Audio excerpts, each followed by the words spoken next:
Hello and welcome to this video on net exports X minus M. So in this video we're going to look at the terms trade deficit and trade surplus, look at the impact of net exports on the circular flow of income, and then look at the main influences on the trade balance. So let's start off with discussing what trade means. Trade is the movement of goods and services across borders, and here we're interested in exports and imports. Exports is money coming into the country for goods or services that are leaving the country, whereas imports are the opposite, that is goods or services arriving and money leaving the country. Now, exports and imports are a component of aggregate demand, and it's interesting to look at the equation for aggregate demand and note that exports would be a positive contribution. So because it's money coming into the country, this is a positive contribution to demand in the economy, whereas imports, because that is money leaving the country, means that the demand is going elsewhere. So that is a negative component of AD. X minus M, that term within aggregate demand, the difference between exports and imports, is often called net exports because imports have been subtracted, or sometimes the trade balance or balance of trade. So let's look at two key terms now, trade deficit and trade surplus.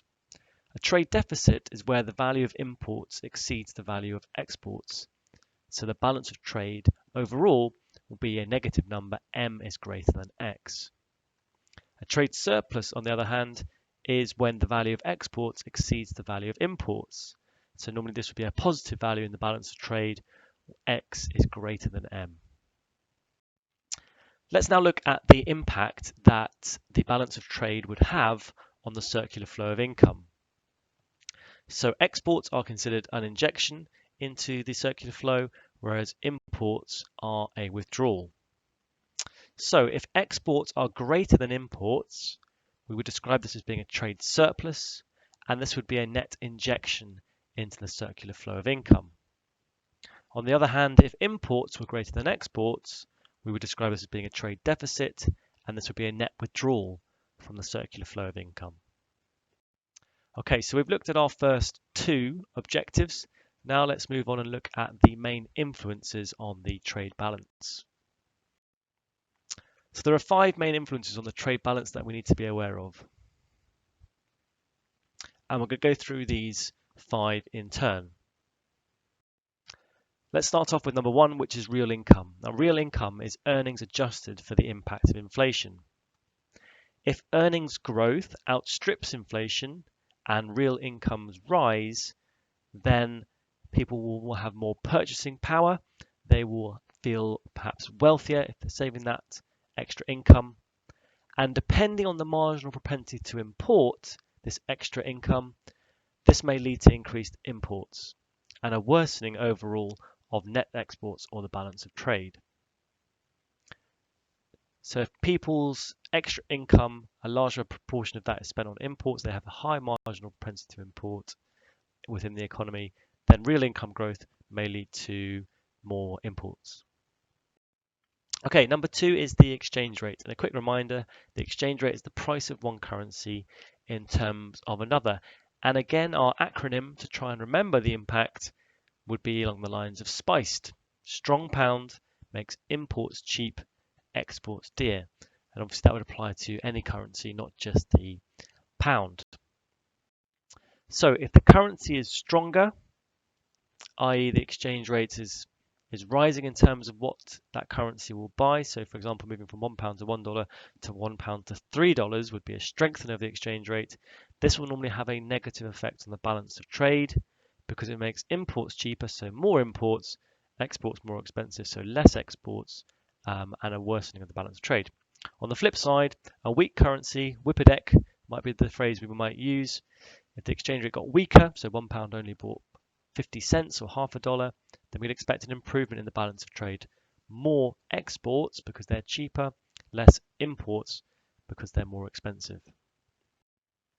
So let's have a little look, a bit more of a discussion about this. So the effects of a currency depreciation. So where a currency gets weaker, we would describe that as being a currency depreciation.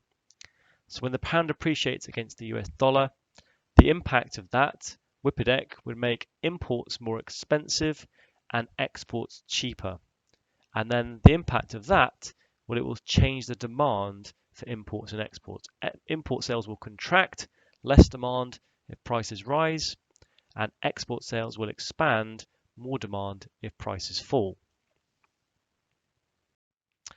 What might be the impact of a currency appreciation? So this is where a currency gets stronger. Well, if the currency appreciates, this might be the line of analysis that we would take.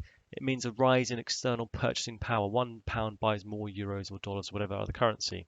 This makes it cheaper to import goods and services, leading to rising demand for imports, although we may note that actually this depends on the elasticity of demand, which would lead to a worsening of the trade balance. A trade deficit may rise, and a fall in aggregate demand because of rising leakages from the circular flow. So this would be a nice 1, 2, 3, 4, 5, 6-step analysis to explain the effect of a currency appreciation.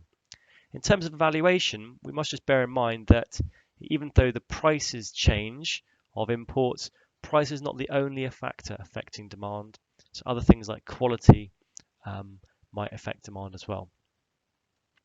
We should also note that appreciating currency leads to lower costs of imported raw materials, which may help to restore competitiveness within the economy. So if we're making imports cheaper and those imports are raw materials, then actually that might be quite beneficial for our economy. And lastly, this point about price elasticity is a very good one to try and understand. We've changed the price of imports and we've assumed therefore there'll be rising demand. But actually the relationship between demand and the price change is governed by price elasticity of demand. And if demand is price inelastic, then there's unlikely to be much of a change in demand for imports, and therefore the trade balance is unlikely to get worse. So a good way to evaluate any changes in currency values is to talk about the price elasticity of demand for those products.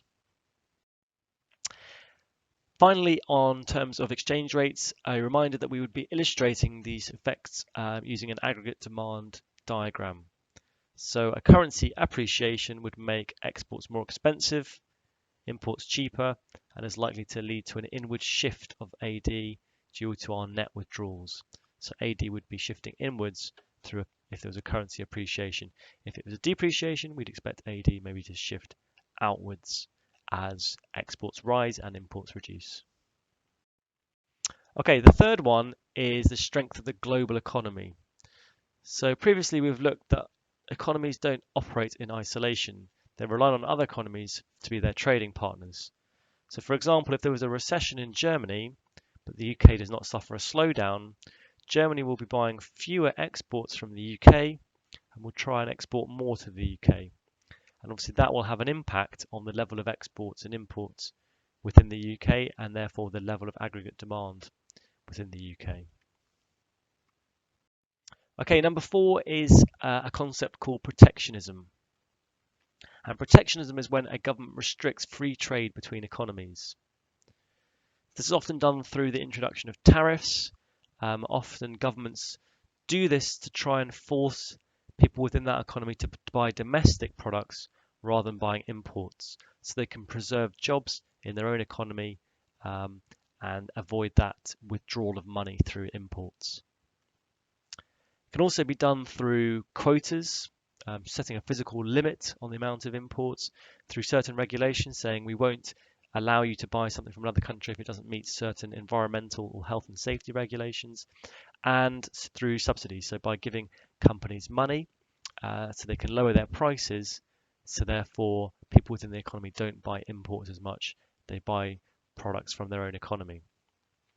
So protectionism, the introduction of tariffs or taxes on goods and imports, quotas, regulations, subsidies, can restrict free trade between economies and reduce the level of imports, which may maintain aggregate demand within their own economy. Okay, the final influence on the balance of trade might be non-price factors. So everything we've talked about so far might have an impact on volume or price. Here we might be talking about, well, actually the price might not be important if quality or after-sales service is more important. So they will often have a strong influence on the level of net exports. Some countries cannot compete effectively on price but have high quality design and manufacture. And if you look at the flags in the background here, there is a slight clue as to two companies this might apply to. On one side, we have China, who are extremely price competitive in terms of their products, and that's one of the main reasons why they have a very positive trade surplus. On the right hand side, we have Germany. Now, they have a very large trade surplus as well, and it's not so much on price competitiveness, but more on the high quality and the design and manufacture of the products that the German economy makes. So this could be an important influence on the level of imports and exports, not just price, but also non-price factors like quality. So we've looked at the terms trade deficit and trade surplus. We've looked at the impact of net exports on the circular flow, and then finally looked at the 5 influences on the trade balance. That's it. Thank you very much.